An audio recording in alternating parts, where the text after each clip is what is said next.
ذرا یہ ویڈیو دیکھیں۔ مجھے ایک بات بتاؤ کہ کبھی بھی کسی ریلیجن کی ریلیجیس بکس میں ڈائناسورس کے بارے میں مینشن کیوں نہیں ہے؟ ڈائناسورس کے بارے میں کچھ کیوں نہیں لکھا گیا؟ اور اگر ہم سائنس میں دیکھیں تو سائنس کے پاس ڈائناسور کے فوسل ریکارڈز موجود ہیں، سائنس کے پاس ڈائناسور کے فٹ پرنٹس موجود ہیں، ایون سائنس کے پاس ڈائناسورس کے ایگز بھی ہیں۔ تو کبھی بھی کوئی یہ نہیں بول سکتا کہ ڈائناسور کبھی ایگزسٹنس میں نہیں تھے اس ارتھ میں۔ ڈائناسور 100% اس دھرتی میں ایگزسٹ کرتے تھے، اس چیز کا سائنس کے پاس بہت تگڑا بہت ٹھوس ثبوت ہے، نکار نہیں سکتے آپ۔ پھر بھی ریلیجیس بکس میں ہماری لکھا کیوں نہیں؟ کیونکہ جن بھی لوگوں نے اس ریلیجیس بکس کو لکھا پہلے ان کو کبھی یہ پتہ ہی نہیں تھا کہ ڈائناسور بھی اس دھرتی میں ایگزسٹ کر سکتے ہیں، ان کو یہ آئیڈیا ہی نہیں تھا۔ اس کا مطلب صاف صاف یہی ہوا جو ہماری ریلیجیس بکس ہیں وہ ہیومنز کے دوارا لکھی گئی ہیں اور ہمیں انہیں کبھی بھی بلائنڈلی فالو نہیں کرنا چاہیے۔ جب یہ یا ان جیسے کہتے ہیں کہ قرآن یا کسی بھی مذہبی کتاب میں ڈائناسور کا ذکر نہیں تو یہ کسی انسان نے لکھی ہوگی، تو اصل میں یہ اس کتاب کے مقصد کو سمجھنے میں فیل ہو جاتے ہیں۔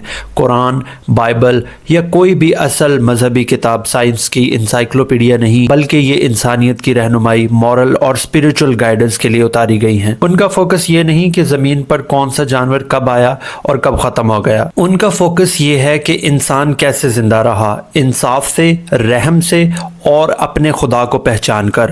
ڈائناسور کا ذکر نہ ہونا یہ پروو نہیں کرتا کہ قرآن جھوٹا ہے، بلکہ وہ یہ پروو کرتا ہے کہ قرآن بیونڈ دا ٹائم اور بیونڈ دا ڈیٹیل ہے۔ اگر اللہ چاہتے تو جتنی بھی سپیشیز ختم ہو چکی ہیں ان کو قرآن میں مینشن کر سکتے تھے، لیکن پھر اس کتاب کا ٹائم لیس نیچر ختم ہو جاتا۔ سائنس ہر 100 سال کے بعد بدلتی ہے، لیکن قرآن کا پیغام 1400 سال سے انچینجبل اور ریلیونٹ ہے۔ یہ کسی فوسل کے ذکر کرنے کے لیے نہیں، بلکہ فوسل کے ذریعے خدا کی قدرت کو پہچاننے کے لیے ہے۔ قرآن میں اللہ فرماتا ہے کہ زمین میں پھرو اور دیکھو کہ کیسے اللہ نے خلقت کی ابتدا کی، یعنی اللہ خود انسان کو سائنس سیکھنے، قرآن میں مخلوقات کے نشان ڈھونڈنے اور کریشن کے پروسیس کو سمجھنے کا حکم دیتا ہے۔ ڈائناسور کی ہڈی ملنا قرآن کے خلاف نہیں، بلکہ قرآن کے دعوے کی تصدیق ہے۔ جو مذہبی کتاب ہے وہ انسان اور اس کے رب کے بیچ کے رشتے کو سمجھاتی ہے۔ وہ بتاتی ہے کہ اگر تم پوری دنیا کے علم کو سمجھ لو لیکن اپنا مقصد